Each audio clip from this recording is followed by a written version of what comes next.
Olá, alunos da disciplina de Tecnologias Back-end. Estamos aqui iniciando nossa segunda videoaula e eu queria só recapitular o que fizemos na aula anterior. Nós construímos o nosso primeiro servidor Express, como a gente pode visualizar aqui no nosso IDE. Nosso servidor ele é muito básico ainda, a gente lida com dados falsos diretamente no código e a gente definiu algumas rotas, alguns caminhos aqui que a gente vai chamar de endpoint, que dependendo do acesso que é feito a esse nosso servidor, por exemplo, se a gente acessa aqui o endereço raiz, ele vai mostrar essa mensagem em formato JSON, olá mundo, tudo mais. Se a gente acessa esse endpoint que lista todos os produtos, ele vai apresentar uma mensagem de log com essa requisição e ele responde no formato JSON aqueles produtos falsos. Só que esse acesso a esse endpoint não foi feito diretamente no navegador. Para isso, a gente usou a ferramenta Insomnia. Ela vai ser o meio que a gente vai usar para fazer esses testes, esses acessos, podendo configurar bem como esses acessos vão ser feitos via post, definindo os parâmetros. É um jeito muito mais moderno e organizado do que fazer isso diretamente via navegador. E até está aberto aqui essa resposta, só que tudo isso aqui é muito básico e tem um problema. Não faz muito sentido os dados estarem representados, escritos de uma maneira hard-coded, que a gente fala.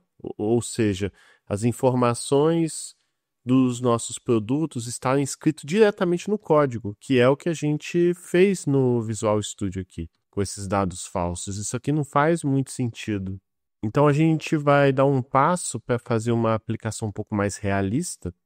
A gente vai armazenar os nossos dados em um outro local, mais especificamente num banco de dados, e que é algo fundamental a gente fazer aqui em back-end. E certo, a gente precisa de um local, um sistema, no caso aqui a gente vai usar um sistema de banco de dados para armazenar as informações, e o que a gente vai usar aqui na aula vai ser o PostgreSQL. E isso, naturalmente, vai gerar uma dúvida. Por que o Postgre? Por que um banco de dados SQL típico e não, de repente, um outro como o MongoDB? Agora vocês estão vendo aí o MongoDB. Geralmente a gente associa, poxa, um banco NoSQL como esse daqui, né? Ele é bem mais moderno. Ele está até escrito aqui no site, né? Escrito para aplicações modernas. Por que a gente não usa ele, então? Por que a gente vai usar uma solução tão tradicional como o PostgreSQL? E uma forma da gente responder essa pergunta é pensar que não necessariamente o MongoDB é uma solução sempre superior ao Postgre. Geralmente, na nossa área, nessa parte aí tecnológica, a gente tem que escolher a solução de software mais apropriada para o nosso contexto. Não é, vai ter situações que o PostgreSQL vai ser melhor, ou já generalizando, bancos de dados SQL vão ser apropriados para o tipo de problema que você tem, e vai ter situações que vai ser mais interessante, vai ser mais prático trabalhar com um banco NoSQL. Eu estou assumindo que você já tem uma noção do que vem a ser o SQL. É uma linguagem típica que a gente usa quando a gente está lidando com banco de dados.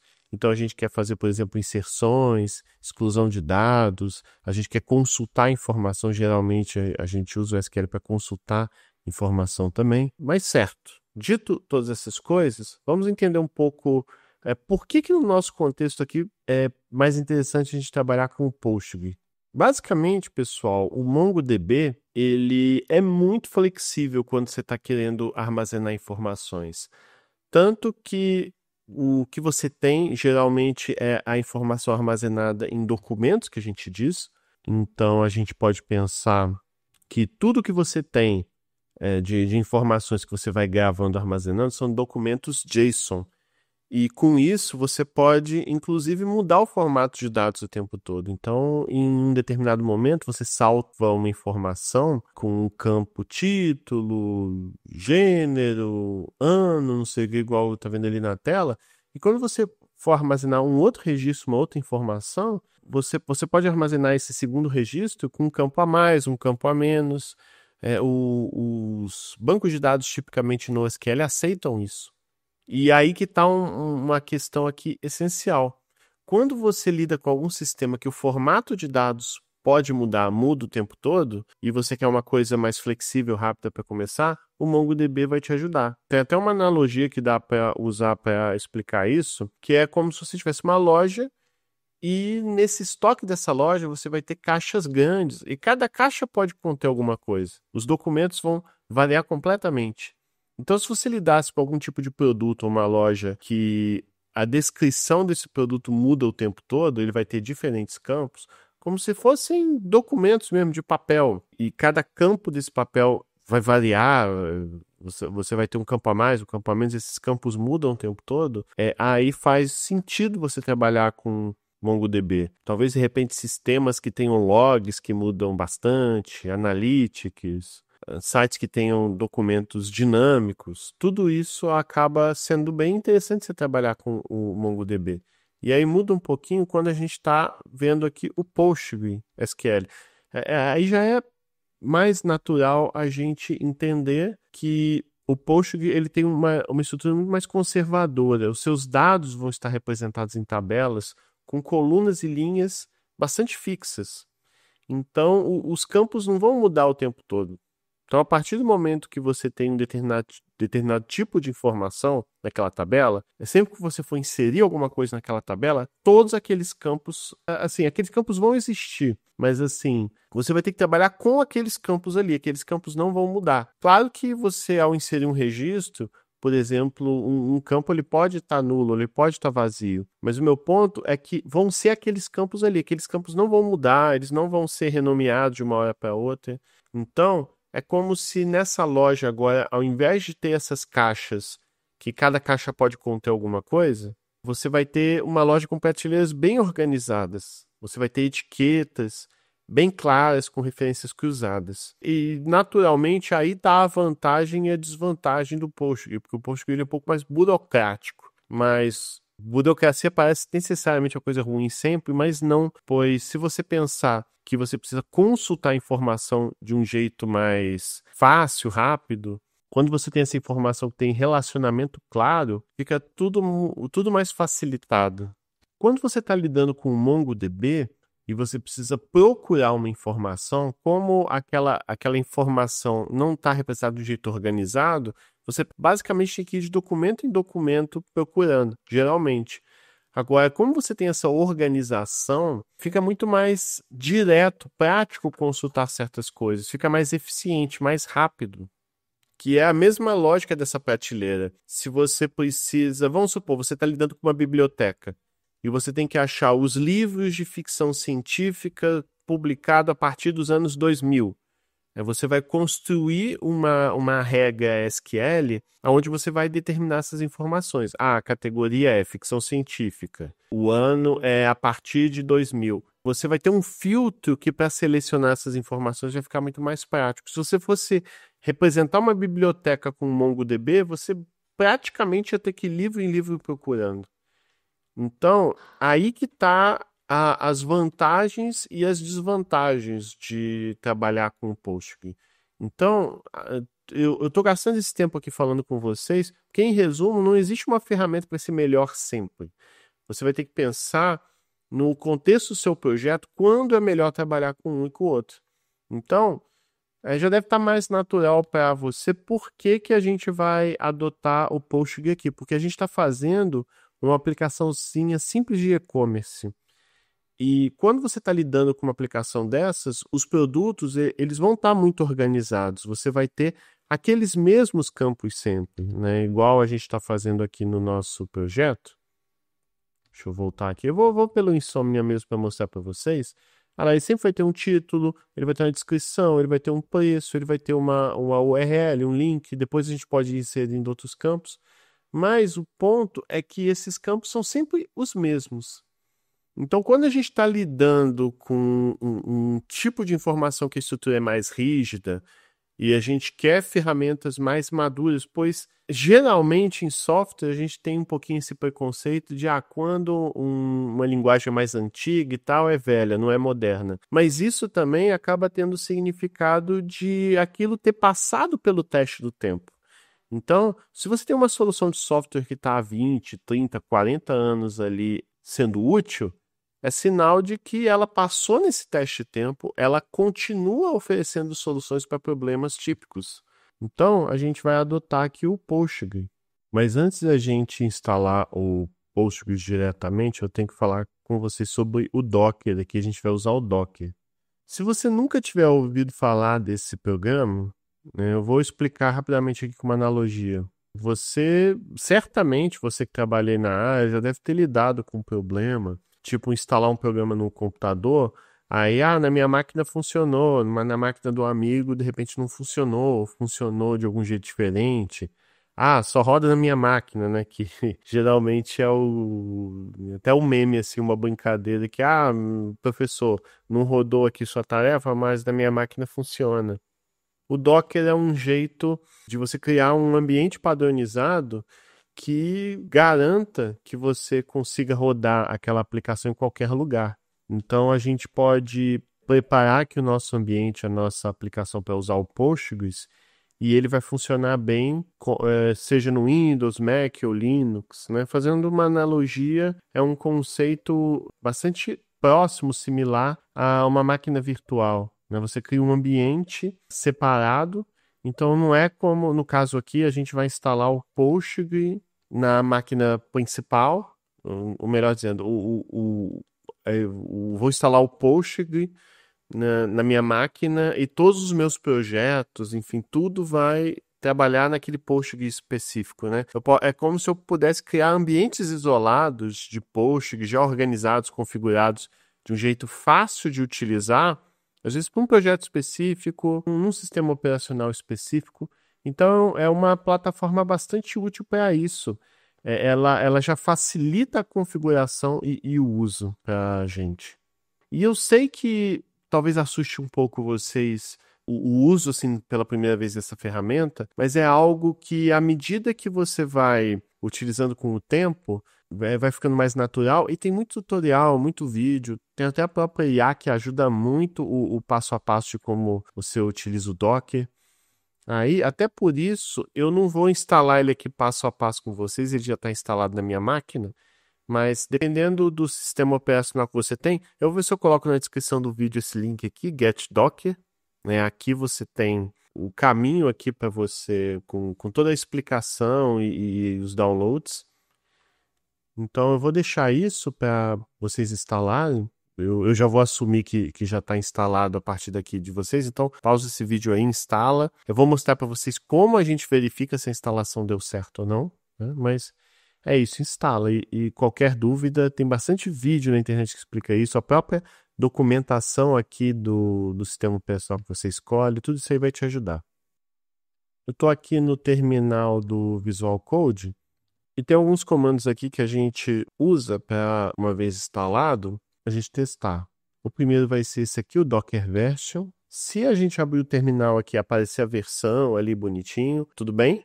Talvez, no momento que você estiver assistindo esse vídeo, tenha alguma diferença aí de versões, mas não tem problema. Essa aula aqui está bastante atualizada, mas além do Docker, também verificar a versão do Docker Compose. Lá, os dois estão com versões. Aí, só para não ficar dúvida, o Docker, ele é digamos assim, o motor principal, é a tecnologia básica aí que vai rodar os nossos containers.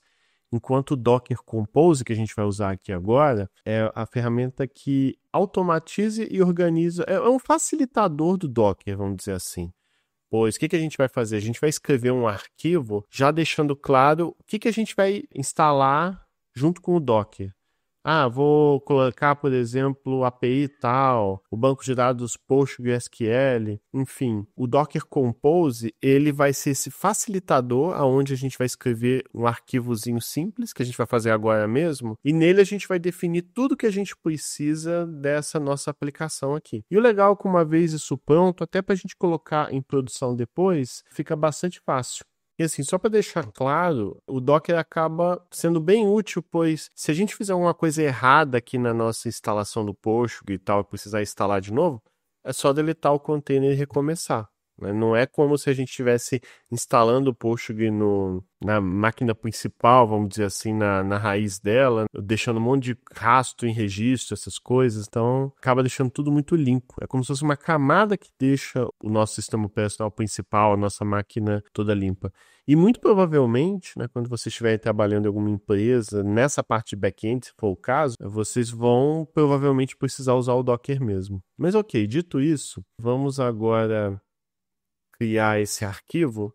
Aí, eu não tinha falado isso antes, mas observa que eu estou na pasta back-end aqui do nosso projeto e eu vou criar um arquivo aqui chamado dockercompose.yml. Então, aqui na raiz back-end eu vou criar esse arquivo. dockercompose.yml, e dentro dele aqui vão vir essas informações. Basicamente, o Docker Composer que a gente colocou aqui é como se fosse um manual, uma receitinha de bolo para o Docker saber configurar com os serviços que a gente quer. No caso, à medida que a aplicação ela vai ficando mais completa, robusta, ela vai tendo uma série de serviços. Por enquanto, a única coisa que a gente vai utilizar aqui vai ser o nosso serviço de banco de dados, o Postgres. Tá vendo? A gente até definiu o serviço aqui, Postgres. E aí, dentro do Postgres, a gente vai definir tudo, todas as informações que vão configurar aí esse nosso banco de dados. Aí, só reforçando, ele vai ficar na pasta backend mesmo, na mesma pasta onde está o package.json. Verifica isso, porque se não tiver, não vai dar certo. Bom, então eu já comentei com vocês que a gente pode instalar vários serviços, e aqui a gente está definindo o que a gente vai usar, o Postgres. Aí nessa linha aqui, image, a gente vai informar qual é a versão do serviço que a gente vai usar no caso, e a gente vai trabalhar com a versão mais leve possível do Postgres 15, né? O Alpine é isso, é uma versão enxuta dele. A gente define também o nome do nosso container, que é o nome que a gente escolher. Então, eu defini ele como catálogo DB. Se você não define esse container, o próprio Docker acaba criando uns IDs um pouquinho complicados. Tem a seção Environment, que vão ser as variáveis de ambiente. Ali a gente vai colocar as informações que são relevantes para a configuração inicial. E no nosso contexto aqui vai ser o usuário, a senha e assim, eu coloquei uma senha simples, tá, gente? Mas, por enquanto, só para simplificar, vai ser essa. Depois, à medida que a gente for avançando aqui nas aulas, eu vou mostrar para vocês como que a gente coloca isso de um jeito um pouquinho mais seguro. A gente nunca vai colocar em produção algo como 100, 1, 2, 3. E também o nome do banco de dados, que a gente está chamando aqui de catálogo produtos. Depois disso, a gente vai definir as portas. A gente está falando de porta mesmo, tipo porta de endereço IP. A gente vai dizer em qual porta o Postgre dentro do container vai estar executando. Então, no caso aqui, como a gente está rodando em localhost, na porta que a gente definiu aqui, 5432, é uma das portas padrão que a gente usa aqui. Então, quando a gente acessar localhost 2.5432, a gente vai estar falando, né, do Postgre que está dentro desse container. E, finalmente, temos essa seção aqui, volumes. A gente vai definir aqui onde os nossos dados vão ficar armazenados, né, nesse container. Então, mesmo se a gente interromper o container, naquele caminho ali, as informações do nosso banco de dados vão estar guardadas. Então, se a gente desligar aqui a aplicação e depois religar o servidor, o container, não tem problema, que os nossos dados vão estar salvos ali.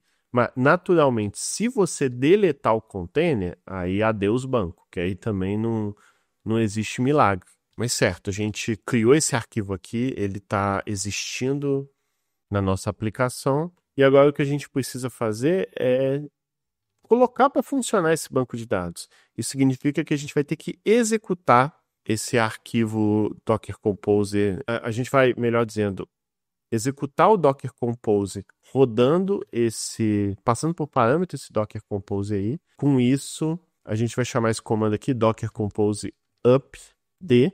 E o que vai acontecer? O Docker vai se encarregar, o Docker junto ao Docker Compose, ele vai se encarregar de fazer download do Postgres, de instalar bonitinho dentro desse container. E o D é só um parâmetro que indica que isso vai ser feito em segundo plano. Então, eu aperto aqui. Deu um erro aqui, eu esqueci de comentar que você não pode executar esse comando se o Docker não estiver rodando. Então lembra de iniciar o Docker na máquina de vocês. No caso aqui eu estou usando o Windows, aí é só eu executar o Docker Desktop. Aí só para mostrar para vocês aqui rapidinho o Docker iniciando.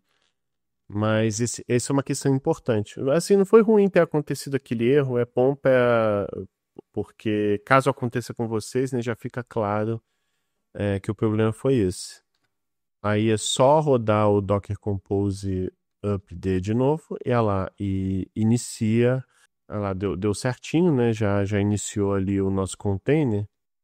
E aí, só antes da gente continuar, eu queria reforçar que não é necessário você fazer dessa forma, usando Docker, Postgre, né? Você pode instalar o Postgre localmente, se você já preferir fazer isso, ou até usar serviços online gratuitos. Mas eu sugiro que você tenha essa prática aqui com container, com Docker, já que é algo que, à medida que você for trabalhando com back-end, vai ser demandado. Bom, continuando, agora que a gente já tem a configuração aqui do nosso banco, a gente vai precisar de mais uma ferramenta que vai fazer esse meio de campo, que vai ser a Prisma. Mas vamos por partes, né? Eu voltei aqui para o código. A gente tem aqui o array de produtos aqui que está escrito na unha no nosso código. E observa que a gente tentar trabalhar com o TypeScript aqui no caso e o Postgre diretamente não vai ser algo muito prático, pois o nosso código aqui a gente está trabalhando com TypeScript. O Postgre ele só entende o SQL. Então, se você, por exemplo, já tiver trabalhado com uma web mais antiga, por exemplo, com PHP ou coisa do tipo, a gente tinha que fazer muito código na unha de SQL, especialmente. Não só de SQL, mas desde o código para conectar ao banco de dados, depois um SQL para inserir informação ou para fazer um join, para, enfim, depois buscar informações. É muito código e muito trabalho manual. Isso não é muito prático. E por conta disso, aqui no Node, a gente tem a opção de trabalhar com uma ferramenta chamada Prisma, que acaba sendo uma espécie de tradutor desses dois mundos, do TypeScript e do SQL. Então, o Prisma vai ser essa interface que a gente vai utilizar muito quando a gente quiser ter interação do nosso código TypeScript com um banco de dados. Então, também é uma ferramenta facilitadora nesse sentido que a gente vai utilizar. Fora que ela tem muitos recursos. Ela funciona bem com o TypeScript, ela tem a questão do autocompletar, igual eu comentei várias vezes na disciplina de front-end. A gente não vai precisar escrever comandos complicados na unha. Ele também vai facilitar com conceitos como, por exemplo, migrations, já que pode ser que, à medida que o tempo ande, o nosso banco de dados, a estrutura dele vai mudar. Vai surgir uma nova tabela, um novo campo. E à medida que você vai tendo versões desse banco, você vai ter migrations. E o Prisma é uma ferramenta que facilita muito a gente lidar com essas diferentes versões de bancos de dados, manter o histórico delas à medida que for andando, né? Você pode fazer uma analogia desses migrations com o próprio Git, né? Que à medida que você vai fazendo commits, vai tendo novas versões, você pode recuperá-las fáceis. O Prisma também tem meios de facilitar, né, você trabalhar com isso. Então, a ideia do Prisma, no fim das contas, é, de um jeito moderno, simplificar aqui o nosso código e permitir que a gente faça aqui tudo que a gente precisa para inserir no banco de dados, retornar essas informações e etc. E eu não comentei também, né, mas até o Prisma também facilita essa ideia de trabalhar com esquemas. A gente tem um pouco de noção disso, especialmente da disciplina de front-end, pois a gente sempre definia, como se fossem contratos, a gente definia claramente que o nosso tipo de dados ele vai ter esse atributo, ele vai ser inteiro, ele vai ser... Enfim, a gente define o tipo de dados dele como se fossem contratos, e o esquema vai ser uma ideia muito parecida. A gente vai definir claramente a estrutura do nosso banco de dados, já que isso é algo que o TypeScript exige da gente o tempo todo, então ele também vai facilitar. Em resumo, quando a gente está falando do Prisma, a gente está falando em lidar bem com esses esquemas, trabalhar com esses migrations, então ele vai criar as tabelas para a gente, modificar as tabelas para a gente, fazer tudo isso aí bonitinho e facilitar esse meio de campo do TypeScript com o SQL, com o banco. Mas ok, agora a gente está aqui no terminal de novo, a gente vai precisar via npm instalar o Prisma, e quando eu chamo npm install Prisma, como vocês estão vendo ali, é parecido com o que a gente fez lá no caso do Docker, a gente está instalando o motor básico do Prisma, né? A gente vai ter que instalar duas ferramentas aí. Aí assim que a gente termina de instalar o Prisma, a gente também vai instalar o cliente do Prisma. A gente vai ter que instalar esses dois pacotes aí. Aí por isso que eu fiz aquela analogia com o Docker Composer e o Docker. Enquanto o npm install Prisma ele vai instalar o motor básico do Prisma, o npm install Prisma Client ele vai instalar o cliente que vai ser basicamente o código que roda na nossa aplicação mesmo e faz a interação da nossa aplicação com o banco de dados. Então, o cliente do Prisma precisa do motor do Prisma, logicamente, mas o que a gente vai interagir aqui, quando a gente estiver trabalhando com o Prisma no nosso código, a gente vai estar lidando com o Prisma Client. Uma vez instalado tudo que a gente precisa do Prisma, agora a gente precisa inicializar o Prisma no nosso projeto, que vai ser via npx prisma init. Ao fazer isso, a gente está configurando uma versão do Prisma aqui para rodar para a nossa aplicação. Vocês vão perceber na pasta do projeto de vocês que vai surgir uma pasta Prisma, já com o esquema Prisma, que efetivamente vão ser os esquemas que a gente vai utilizar no banco de dados, e ele vai criar um arquivo .env que vai conter a variável de conexão ao banco de dados e tudo mais. Então, a gente está inicializando o Prisma no contexto aqui do nosso projeto. Agora que terminou, vamos dar uma olhada no arquivo .env criado. Lá, aqui a gente tem a URL, o link de conexão ao nosso banco de dados, só que a gente vai ter que fazer algumas alterações. Sim, é só uma coisa importante aqui, eu esqueci que em versões mais novas do Prisma, ele já automaticamente configura e instala um Postgres para a gente sem a necessidade do Docker.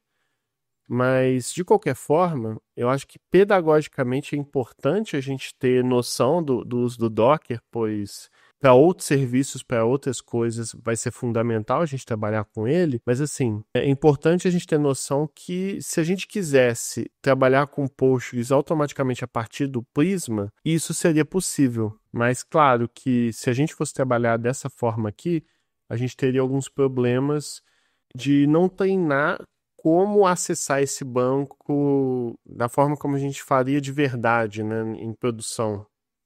A gente já está totalmente dependente do ecossistema do Prisma para trabalhar com Postgres, então tem esse risco de ficar muito dependente e isso pedagogicamente criar limitações para nós.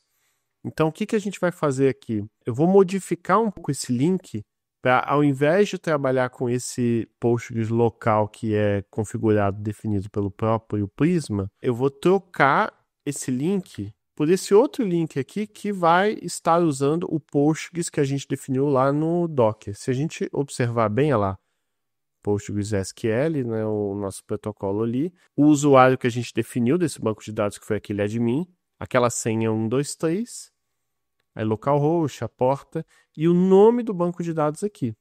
Então a gente está trocando o link para fazer o acesso ao Postgres que a gente construiu via Docker. Agora a gente vai dar uma olhada nos esquemas que o Prisma, no esquema que o Prisma construiu. Aqui eu estou na pasta Prisma, eu vou vir nesse arquivo aqui, esquema.prisma. A gente vai modificar esse arquivo aqui. Algumas coisas vão ficar bem parecidas com o que já está. A questão do Prisma Client, que esse serviço vai ser o PostgreSQL, que a gente vai estar acessando o arquivo env.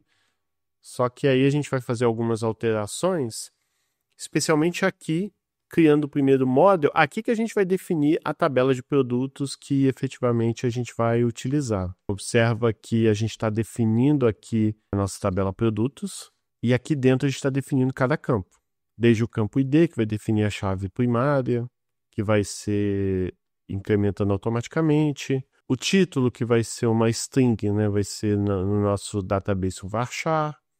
A descrição, que também vai ser um string, texto. Aí tem aquela velha polêmica, preço ser float e tal. Eu não vou entrar muito nesse mérito. Sim, na verdade, eu vou até fazer a alteração aqui de uma vez. Depois é interessante vocês fazerem essa pesquisa. Tem muitos produtores de conteúdo dessa nossa área de programação e computação que falam dessa questão do float. Em geral, para quando a gente estiver lidando com valores monetários, não é bom o seu modelo estar representado como float, pois esse tipo de dados float, em resumo, ele tem alguns problemas referentes a arredondamento. Então, à medida que você vai fazendo operações que você está representando dinheiro, isso pode trazer problemas. E o ideal é você trabalhar com um decimal. Por exemplo, vou até trocar aqui já de uma vez, né, que acho que é bom já comentar sobre isso. Lá, ao invés de trabalhar com float, eu vou trabalhar com decimal mesmo, deixando bem claro 10 dígitos total, sendo 2 após a vírgula. Mas assim, eu de qualquer forma, queria reforçar que essa aplicação que a gente está desenvolvendo ainda, ela é bastante simples, bastante básica. Ela ia demandar algumas alterações para ir em produção, mas achei já interessante comentar para vocês ficarem cientes desse risco envolvendo trabalhar com o dinheiro ser representado como float. De fato, em produção não é bom que isso aconteça. Mas enfim, tem outros campos, desde o image URL, que a gente também está definindo como string, né? Acho que ficou bem claro que do lado esquerdo aqui a gente está definindo qual que vai ser o tipo ali no contexto do TypeScript e do lado aqui direito já o tipo de dados daquela mesma informação, daquele mesmo campo, só que no nosso banco de dados. E da mesma forma, tipo booleano, tipo datetime. Aí só alguns comentários sobre esses campos que a gente está definindo no banco de dados. Geralmente uma string como essa varchar, a gente diz que ela vai ter 255 caracteres. Geralmente um campo de título de produto não vai precisar de mais do que isso. Então a gente faz essa escolha para que o banco de dados represente esse campo título de uma maneira mais eficiente. Como no caso da descrição a gente vai ter textos mais longos, mais detalhados, então a gente vai usar o tipo text mesmo. O @map, ele já é um jeito da gente fazer um mapeamento entre esses dois mundos, no caso o mundo do banco de dados e o mundo da nossa aplicação. Então, quando eu estou dizendo que o @map aqui, por exemplo, eu vou até pegar aqui o de cima, o image URL, igual eu defini aqui. Então, no banco de dados, quando eu estiver me referindo ao image URL do TypeScript, ele vai ser escrito assim. Porque geralmente a notação que a gente trabalha no banco de dados é essa, com minúsculas, com underline, né, esse underline aqui. Então, @map é isso, a gente permite mapear a mesma coisa, só que com outro nome. Então, no banco de dados, por exemplo, o isFeature é escrito assim, enquanto no do TypeScript, na nossa aplicação de fato, vai ser isFeature dessa outra maneira. E a gente tem também o default aqui, que a gente vai deixar claro que quando essa informação for, um novo registro for inserido e não contiver essa informação do isFeature, ele automaticamente, por padrão, vai ser representado como falso. E se observar bem, a gente está colocando dois outros campos que não existem na aplicação TypeScript, mas que vai fazer sentido para o banco, que é o created at, quando ele foi criado e quando ele foi atualizado. Que aí o próprio banco de dados vai certificar o now, ele vai pegar o tempo certinho ali do relógio. E da mesma forma, esse updated at, ele também vai atualizar quando a informação ali for modificada. Todas essas arrobas aqui são, eu esqueci de falar, isso é importante, são etiquetas que o Prisma usa para representar e como tratar cada campo. Então, esses comandos aqui, o Prisma está tratando para depois representar lá no banco de dados. Então, é um dos facilitadores aí, uma das facilitações que o Prisma permite para a gente. Então, agora, pessoal, que a gente definiu esse esquema todo, a partir do momento que a gente define esse esquema, você define tudo que o Prisma precisa saber para construir esse banco de dados lá no Postgres. Só que o que está faltando agora é finalmente usar essa informação e construir o banco de dados. Que aí a gente vai desenvolver a nossa primeira migration. Como eu falei para vocês, né, o migration é como se fosse um diário de mudanças. Ele mantém o histórico de todas aquelas mudanças no seu banco de dados. Então, sempre que você precisar fazer alguma alteração em algum desses esquemas, você vai gerar uma nova migration. Então você vai ter, é como se fosse a ideia do Git mesmo, você vai ter o histórico de todas essas modificações aí, o histórico vivo do seu banco de dados. Isso é bem relevante à medida que você está desenvolvendo um projeto grande, com toda uma equipe, já que você precisa ter uma organização de quando essas mudanças são feitas, né? À medida que o tempo for passando, às vezes você vai ter uma coluna nova, você vai ter que fazer modificações assim no banco. E a migration vai cumprir esse papel de facilitar, sem que você precise na unha fazendo essas alterações via código SQL, lá direto no Postgres. Ele vai guardar todas essas mudanças de estruturas aí pra gente. Mas agora a gente vai ter que executar um comando aqui. A gente vai voltar aqui no nosso terminal e rodar esse comando aqui. npx prisma migrate dev name init. O npx prisma é porque a gente está de fato executando aí o Prisma. O migrate dev, ele informa para o Prisma que estamos criando uma migration nova. Então ele já vai cumprir todo o papel de ler aquele esquema, gerar o SQL correspondente, que vai ser uma espécie de create, table, products, blá blá blá. Aí cada coluna vai executar essa SQL toda no banco e armazenar na pasta Prisma Migrations essas mudanças aí feitas. A gente até consegue ler ali. Eu vou comentar melhor ali sobre aquelas informações só antes, para não perder a linha de raciocínio. E o name init é tipo quando você faz o git commit message, você explica, você dá alguma informação ali, um título que descreva esse migration. Então eu coloquei name init porque é a migration inicial. Então a gente acaba definindo com um título, né, que justifica um pouco aquela entrada, né, aquele registro. Que modificação eu fiz aqui, né, que mensagem. Aí, aqui aconteceu uma coisa interessante. Não sei se esse problema vai acontecer com vocês na hora que vocês estiverem executando, mas deu um problema de conflito aqui que é bastante similar aos problemas que às vezes a gente tem no Git. Quando eu mandei executar o migrate dev, ele achou uma migration antiga que foi executada, mas, enfim, não achou outras informações. Acaba que, no fim das contas, está desincronizado aqui o nosso projeto. Aqui eu não tenho certeza se foi porque eu tinha testado antes para fazer essa videoaula para vocês ou por conta do Prisma Postgres automático de antes. O fato é que tem um desencontro entre o nosso banco de dados e os arquivos locais aqui do nosso projeto.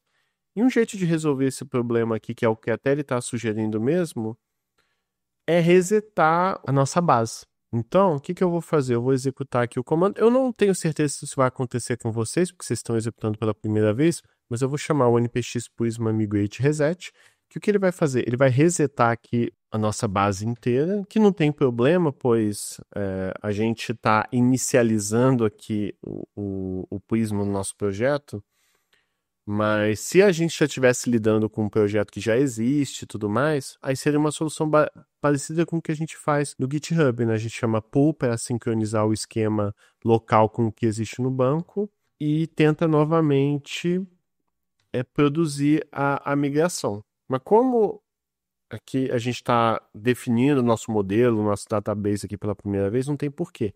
Então eu resetei ali o migrate todinho e agora eu vou tentar chamar de novo o comando que a gente tinha chamado, npx prisma migrate dev name init. Repetir o que a gente tinha acabado de fazer. Aí eu acredito que agora vai funcionar sem problemas.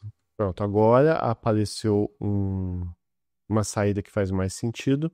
E, inclusive, se a gente for olhar ali na estrutura de diretórios do nosso projeto, a gente vai ver essa pasta aqui, Migrations, com o Migration SQL que foi executado, né, para o nosso Postgres. Então, a gente pode visualizar aqui, vocês estão vendo aí agora, o SQL real que foi gerado e executado. Então, a gente tem todas as informações que a gente precisa caso a gente queira recriar exatamente essa mesma estrutura em um outro banco PostgreSQL qualquer. Mas ok, o que a gente vai fazer agora é explorar o que a gente chama de Prisma Studio. O Prisma, o cliente do Prisma, ele tem uma ferramenta que permite visualizar de um jeito bem interessante o nosso banco de dados. Então a gente tem uma interface acessível para isso, que eu acabei de carregar aqui. Tá vendo? Quando a gente executa aquele comando, a gente pode visualizar aqui o nosso banco de dados, mas não está aparecendo nada porque a gente ainda não inseriu informações no nosso banco de dados. Mas aqui a gente vai ter uma interface mais acessível para isso. A gente pode olhar aqui do lado esquerdo da nossa tabela Product, a gente clicar nela, a gente vai ver que não tem nada ainda, mas já tem as colunas desse nosso dataset aí, título, descrição, URL. E nem preciso dizer, pessoal, que a gente vai usar muito o Prisma Studio para servir como debugging, verificação. A gente sempre vai, durante o desenvolvimento, bater o olho ali e verificar se os dados foram inseridos, se foram modificados corretamente, e bater o olho no estado atual do banco. Então, se você já é um desenvolvedor de web mais das antigas, talvez lembre de ferramentas como PHP-MyAdmin e tal, é uma ideia análoga. Lembrando que o Prisma Studio ele é bem básico, ele é muito útil em desenvolvimento e para aprendizado, mas quando a gente estiver lidando com produção mesmo, a gente acaba dando preferências a outras ferramentas mais robustas. Mas aqui ela vai cumprir bem esse papel para a gente. Bom, agora o que precisamos é popular aquele banco de dados. Então a gente precisa inserir informações naquele banco de dados, que é o que a gente vai fazer. A gente vai voltar aqui na pasta Prisma mesmo, a gente vai criar um novo arquivo. Eu vou chamar ele de seed.ts. Ele vai ser um código TypeScript que vai cumprir esse papel de inserir informações nesse banco de dados para a gente. Eu já coloquei aqui o código todo para agilizar, mas eu vou explicando ele aqui passo a passo para vocês. Bom, a gente começa importando aqui o cliente do Prisma, essa interface do Prisma que vai fazer esse diálogo do nosso código com o banco de dados, acessando, trabalhando aquele esquema que a gente criou. Então, esse papel de acessar o banco, inserir informações no banco, é isso aí que a gente vai fazer. E a gente precisa instanciar um Prisma Client, pois esse objeto aqui é ele que vai conter a conexão com o banco para modificar, manipular ele. A gente cria uma função main assíncrona, que vai ser a função que vai inserir as informações no nosso banco de dados. Um console log só para dar aquele feedback para a gente. No caso aqui, a gente vai chamar esse Prisma Product delete many, pois ele vai limpar toda a tabela antes de popular. No caso aqui, esse script ele preenche o banco de dados do zero. Então, o delete many ele vai excluir todas as informações que estão ali para a gente para inserir essa semente aqui, no caso, contendo todas as informações, para evitar duplicação de dados e todo esse tipo de coisa. Mas nem preciso dizer, gente, que em produção isso você tem que ter muito cuidado. Não é aceitável que você faça isso em produção e perca informações que existem ali. Aí tem outras funções que, por exemplo, verificam se o banco está vazio ou não, ou atualiza se já existe alguma coisa, enfim. Para esse nosso contexto didático aqui, a gente simplesmente limpa e exclui tudo do banco de dados. Em seguida, a gente vai inserir todos esses dados em lote. Esse create many, ele vai fazer isso aí para a gente. Lembrando que esse retorno aqui, ele não vai retornar os produtos, ele vai retornar especialmente as linhas que foram inseridas, modificadas. Tanto que aqui embaixo, eu vou dar uma pulada rapidinho só para a gente entender, quando a gente chama products.count, ele vai informar quantas linhas, quantos produtos foram inseridos. O create many, ele é um jeito de você inserir várias linhas de uma vez, porque a gente poderia chamar create 5 vezes, mas é mais eficiente a gente chamar o create many para inserir vários registros de uma vez só, que aí você passa por parâmetro aqui dentro desse data cada registro individualmente. Observa que aqui a gente está chamando image URL dessa maneira. No TypeScript é dessa maneira que a gente vai representar, não assim. No banco de dados ele vai armazenar dessa maneira, então é bom ter cuidado com essa distinção aí. O Prisma faz esse mapeamento automaticamente. Existem outros parâmetros que a gente poderia colocar nesse create many, mas esse aqui atende bem do nosso contexto. Esse console log aqui só informando mesmo que tudo deu certo. E por fim, temos aqui embaixo o tratamento de erros, daquela mesma função main ali. Se tiver algum erro, ele vai cair no bloco do catch, encerrando o processo com o código falhou e uma mensagem dizendo qual erro ao popular o banco e uma string de erro informando o erro que aconteceu. E o finally que roda sempre com erro ou com sucesso, que vai desligar, fechar essas conexões. Não faz sentido depois que você termina essa tarefa de popular o banco, você manter a conexão da sua aplicação com o banco de dados aberto. Então a gente, enfim, faz essa limpeza, desconecta, fecha essas conexões aí que precisa. Bom, agora a gente precisa rodar esse comando aqui de seed, mas a gente vai fazer o seguinte, para ficar mais prático, a gente vai vir no nosso package JSON, no nosso manualzinho aí de instruções do projeto como um todo. Geralmente, você já deve ter percebido isso, especialmente pelas aulas de front-end, que a gente configura aqui para customizar comandos. Então, a gente pode definir comandos personalizados que facilitam a execução, né, do que se a gente for escrever comandos muito grandes, complicados aqui. No caso, a gente vai vir aqui, pode ser aqui depois do main, a gente vai definir um bloco por Prisma, né, uma seção Prisma, e quando a gente estiver querendo executar seed, que vai ser esse comando que vai popular o banco de dados para a gente está definindo um atalho, que quando a gente se referir a seed, na verdade ele vai compilar, entre aspas, né, o seed.ts. Então ele vai executar isso aqui, ele vai chamar o transpilador lá do TypeScript, tsx, executando seed.ts.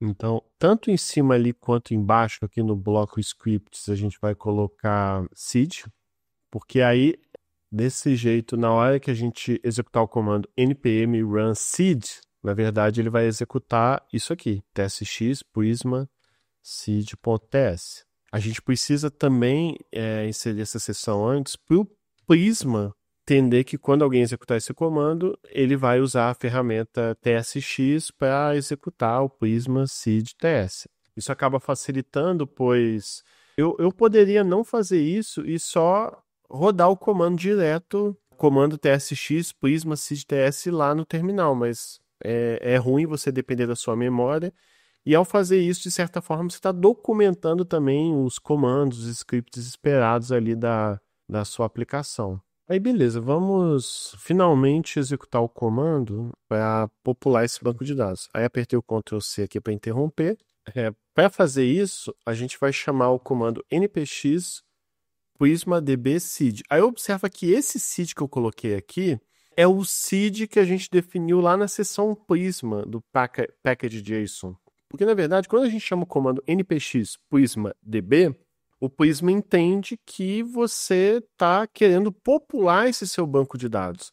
Mas você vai popular o seu banco de dados com o quê? Com seed.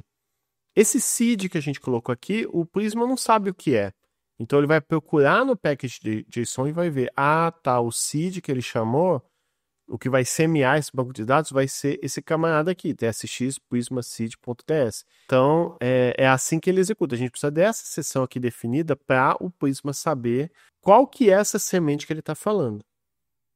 Então, ao fazer isso aqui, se tudo correr bem, vai aparecer a mensagem informando que os registros foram inseridos com sucesso. Lá foi o que apareceu. E para a gente visualizar isso, a gente vai precisar do Prisma Studio novamente. Então vamos executar o npx Prisma Studio e a gente vai visualizar aquela interface lá já com aqueles campos, aqueles dados ali inseridos. E não deu outra. Eu voltei lá para o Prisma Studio e a gente pode ver direitinho cada um dos campos ali com as informações inseridas com sucesso, quantas linhas tem ali naquela tabela.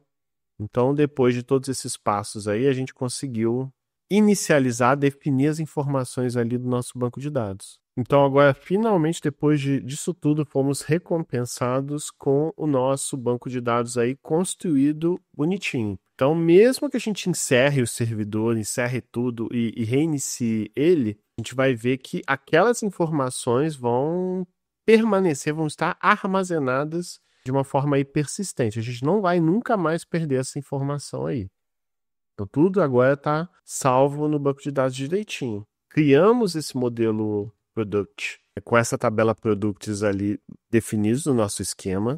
Rodamos essa migration criando a tabela e populamos ela ali fazendo a semente. Agora, vamos, para a gente fechar essa aula, vamos voltar lá para o Visual Studio, pois vamos agora escrever um código que realmente carregue aquelas informações ali do banco de dados, claro que de um jeito mais simples, para a gente ter uma conexão real da nossa aplicação com o banco de dados que a gente construiu. Então, o que a gente vai fazer? A gente vai vir aqui na raiz do projeto, no nosso back-end mesmo. Então, vamos deixar aqui no nosso back-end mesmo, que é só um teste mais simples. Vamos criar um teste connection.ts. Então, vamos criar o nosso teste connection. Vamos deixar dentro de source, né, que é melhor. Então, tá lá dentro aqui de source. E vamos criar um código bastante simples aqui, só para a gente buscar os produtos do banco de dados. E observa que a gente vai fazer isso sem lidar com nenhum tipo de SQL diretamente. E o que esse arquivo aqui ele vai fazer? Passo a passo. A gente está importando o cliente que a gente construiu aí do Prisma. A gente instancia o Prisma Client para ter a conexão com o banco de dados. Aí a gente vai ter essa função aqui, assíncrona teste, que vai... Observa que a gente não está especificando nada ainda, a gente está simplesmente acessando aquele model product, buscando todos os registros da tabela products, sem fazer qualquer distinção nem nada. E aí, para cada registro dessa tabela aí products, a gente vai chamar o for each, fazendo um loop. Então, cada registro vai ser representado por esse objeto product e via console log a gente vai só imprimir o product title e o preço. Então, observa como o Prisma acaba facilitando, né? Acaba ficando muito natural essa relação entre ele e o banco de dados. Talvez seja importante só comentar rapidinho, né, que geralmente a gente trabalha com essa programação assíncrona, pois leva um tempo para operações de banco de dados serem realizadas e a gente não quer interromper a nossa aplicação enquanto isso. Então, é por isso que a gente trabalha com assíncrono, que outras partes da nossa aplicação vão sendo executadas enquanto a gente faz essa conexão ao banco. Parecido até com o que a gente fez na questão lá do front-end, que antes de carregar a informação aparecia uma tela de loading. Mas legal, só para a gente testar rapidinho isso aqui que a gente fez. Então o que a gente vai fazer? Eu só vou interromper aqui o Prisma Studio, já que a gente não está usando mais ele. A gente vai rodar aqui o comando npx-dsx, vamos acessar ali o teste connection ts. Vamos rodar ali e vamos ver se vão aparecer os registros ali, cada um dos produtos formatados corretamente. Ah lá, e não deu outra, apareceu. Então a gente pode visualizar que ele retornou direitinho os 5 produtos que estão ali no nosso banco de dados. Se eu tentar, por exemplo, eu vou botar aqui uma letra errada, title, de propósito. Olha lá, já até ficou vermelho, ó, tá alertando que esse tipo não existe, mas ele já aponta o erro, então você já percebe, ó, tá errado aqui, então eu preciso consertar. Então nota que qualquer erro, qualquer campo que não existe, o TypeScript ele alerta diretamente para a gente com essa linha vermelha ali ondulada.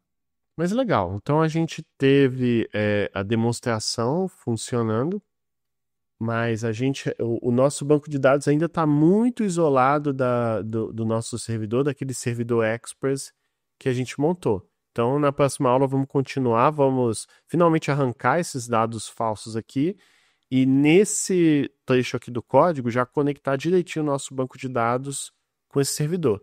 E é isso, eu espero que vocês tenham gostado aí dessa videoaula.